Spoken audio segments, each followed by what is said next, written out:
দেব মুনমুনদের সম্পত্তি কত, দেখুন বিস্তারিত। সবাইকে গল্পকথা ইউটিউব চ্যানেলে স্বাগতম।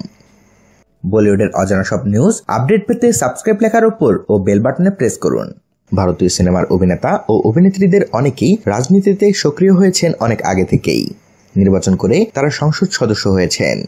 নির্বাচন কমিশনে জমা দেয়া তৃণমূল কংগ্রেসের বিশিষ্ট সংসদ সদস্য যারা অভিনয় জগতের মানুষ, তাদের সম্পত্তির মোট পরিমাণ কার কত তা কি জানেন? তো চলুন বন্ধুরা, গত নির্বাচনে নির্বাচন কমিশনের হলফনামায় তারা যে সম্পত্তির পরিমাণ জানিয়েছিল তা একবার দেখে নেওয়া যাক। দীপক অধিকারী দেব, তার সম্পত্তির পরিমাণ 15,24,47,159 টাকা। তাপস পাল, সম্পত্তি 2,78,29,669 টাকা। মুনমুন সেন, সম্পত্তি 1,53,14,000 টাকা। সন্ধ্যা রায়, সম্পত্তি 3,10,31,095 টাকা।